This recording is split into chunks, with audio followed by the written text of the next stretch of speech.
Dominus vobiscum.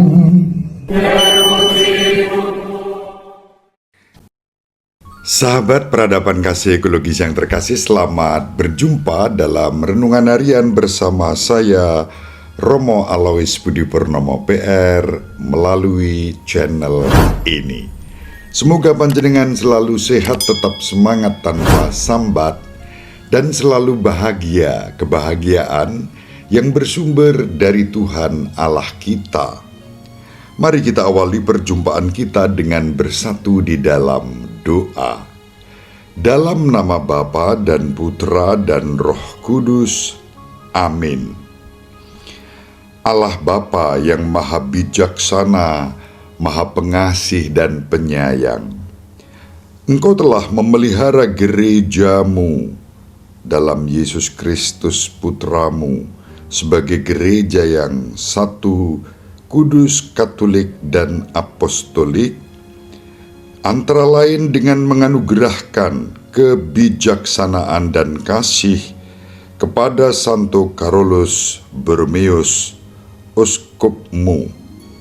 Semoga Engkau senantiasa memperbaharui gerejamu agar semakin serupa dengan Kristus dan mampu menghadirkan wajah putramu di dunia ini yang selalu menjaga kerukunan persaudaraan dalam kerendahan hati.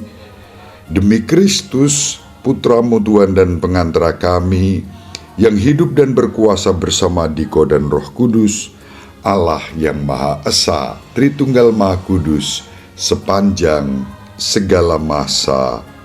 Amin. Dalam nama Bapa dan Putra dan Roh Kudus. Amin. Sahabat peradaban kasih ekologis yang terkasih, mari kita baca bacaan pertama yang diwartakan kepada kita pada hari ini, hari Senin biasa yang ke-31, sebagai bacaan yang akan kita baca dan renungkan. Hari ini menurut penanggalan liturgi Gereja Katolik Roma adalah peringatan wajib Santo Carolus Borromeus, seorang uskup.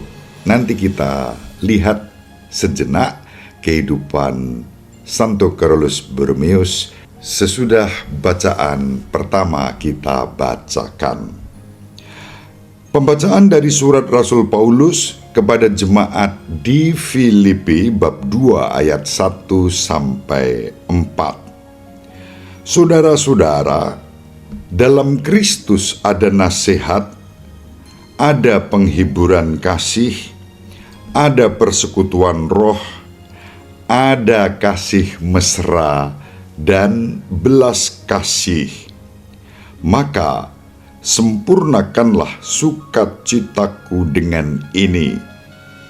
Hendaklah kalian sehati sepikir dalam satu kasih, satu jiwa, dan satu tujuan, dengan tidak mencari kepentingan sendiri atau pujian yang sia-sia. Sebaliknya, dengan rendah hati, anggaplah orang lain lebih utama daripada dirimu sendiri. Janganlah masing-masing hanya memperhatikan kepentingan sendiri, melainkan kepentingan orang lain juga. Demikianlah sabda Tuhan. Syukur kepada Allah. Sahabat peradaban kasih ekologis yang terkasih, seperti yang tadi saya sampaikan di awal, hari ini adalah peringatan wajib Santo Carolus Borromeus, seorang uskup. Selamat kepada panjenengan yang mengambil nama baptis Santo Carolus Borromeus. Selamat dan profisiat kepada para suster kongregasi Carolus Borromeus, akrab disapa suster-suster CB, yang di Yogyakarta antara lain berkarya untuk karya kesehatan melalui Rumah Sakit Panti Rapih, Rumah Sakit Panti Rini, Rumah Sakit Panti Nugroho, juga karya-karya pendidikan. Selamat Pesta Nama. Secara khusus juga saya ucapkan selamat Pesta Nama untuk salah satu kapel dan wilayah dari Paroki Santa Maria Bunda Penasihat Baik Paroki Wates, yaitu wilayah Temon yang memiliki kapel dengan nama Santo Carolus Borromeus. Selamat pesta dan profisiat. Sahabat peradaban kasih ekologis yang terkasih, siapakah Santo Carolus Borromeus itu?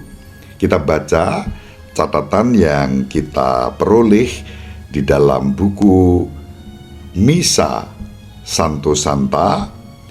Santo Carolus Borromeus lahir di Castel Arona, Novara, Italia pada tahun 1538. Santo Carolus Borromeus berasal dari keluarga bangsawan. Ia adalah salah satu sosok paling penting dalam reformasi gereja pasca Konsili Trente. Carolus Borromeus ditahbiskan menjadi imam pada tahun 1563 dan 2 tahun kemudian pada tahun 1565, ini sangat istimewa, dalam usia imamat 2 tahun ditahbiskan sebagai Uskup Agung Milan.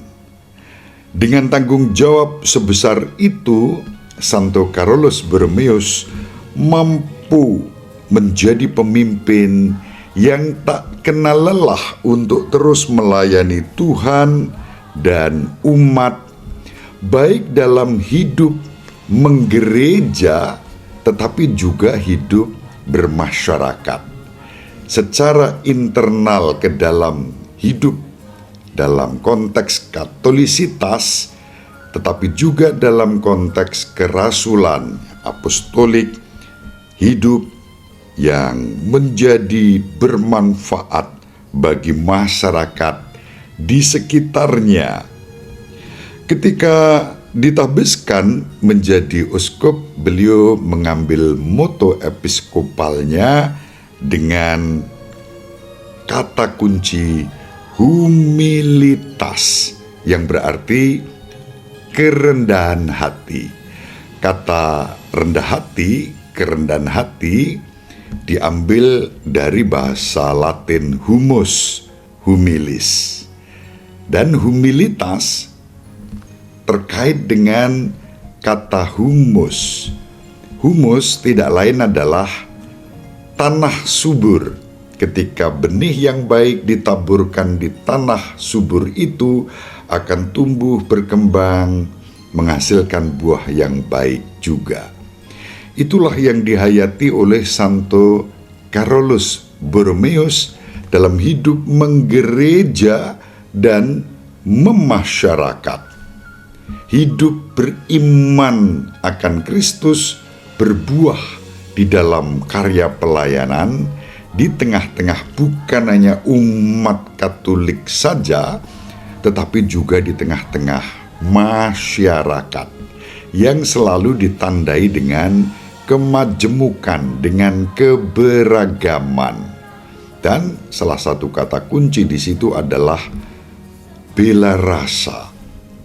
Sahabat peradaban kasih ekologis yang terkasih, pada tahun 1584 Santo Carolus Borromeus wafat dan dikanonisasi sebagai santo pada tahun 1610. Seperti yang tadi saya katakan, dalam lambang keuskupannya sebagai uskup tertulis kata humilitas, kerendahan hati. Santo Carolus Borromeus selalu melayani Tuhan, melayani umat, melayani masyarakat dalam kerendahan hati itu.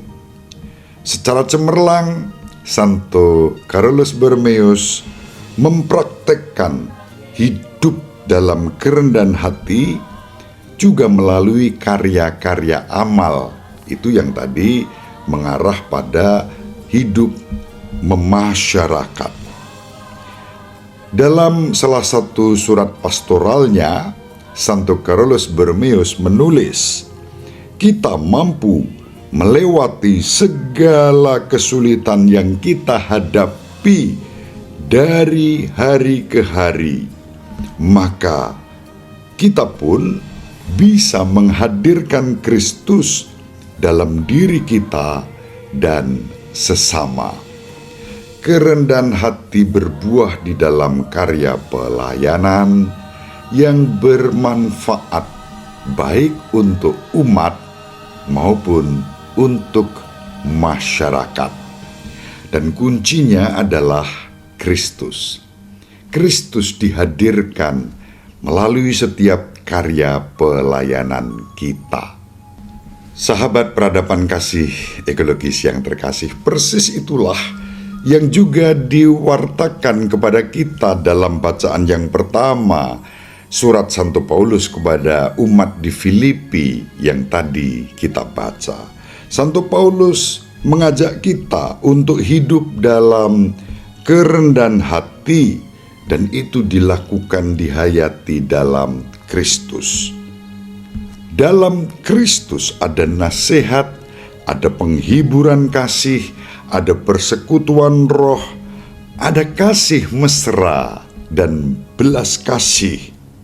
Maka Santo Paulus meminta kepada umat di Filipi agar menyempurnakan sukacita Santo Paulus, dan dengan demikian juga sukacita kita semua kalau kita hidup dalam kerendahan hati yang ditandai dengan sehati sepikir, dalam satu kasih, satu jiwa, satu tujuan, dengan tidak mencari kepentingan-kepentingan sendiri, tanpa pamrih, apalagi pamrih untuk dipuji. Sahabat peradaban kasih ekologis yang terkasih, Santo Paulus menegaskan, sebaliknya dengan rendah hati, anggaplah orang lain lebih utama daripada dirimu sendiri. Kita diundang menghadirkan Kristus dalam kerendahan hati dengan mengutamakan orang-orang lain dan bukan mengutamakan kepentingan diri sendiri. Dengan demikian lalu kita juga tidak gampang, tidak mudah untuk menyerang orang lain, untuk merendahkan orang lain, merasa diri paling benar. Semua itu tidak sesuai dengan apa yang diwartakan oleh Santo Paulus kepada umat di Filipi, dan sekarang ini kita baca, kita renungkan. Kita pun dipanggil untuk mengembangkan semangat yang sama, memperhatikan bukan kepentingan diri sendiri, tetapi kepentingan orang lain. Sahabat peradaban kasih ekologis yang terkasih, itulah yang dihayati oleh Santo Carolus Borromeus dengan secara istimewa. Mari kita saling mendoakan agar kita pun diberi rahmat untuk bersikap rendah hati, menghargai orang lain, mengutamakan kepentingan-kepentingan orang lain, dan bukan kepentingan pribadi kita. Dengan demikian, kita menghadirkan Kristus di dalam kehidupan ini. Semoga bermanfaat. Ibu Maria dan Bapak Yosef selalu mendoakan kita. Semoga panjenengan semua sahabat peradaban kasih ekologis yang terkasih, bersama seluruh anggota keluarga dimanapun berada, dibimbing, dilindungi, dan diberkati oleh Allah yang Maha Kuasa, Bapa dan Putra dan Roh Kudus. Amin. Terima kasih, salam sehat, tetap semangat tanpa sambat, selalu bahagia, kebahagiaan yang bersumber dari Tuhan Allah kita. Salve, shalom, salam sejahtera, berkah dalam. Sahabat peradaban kasih yang terkasih, sampai jumpa pada episode berikutnya. Terima kasih atas kebersamaan kita. Salam peradaban kasih ekologis. Berkah dalam.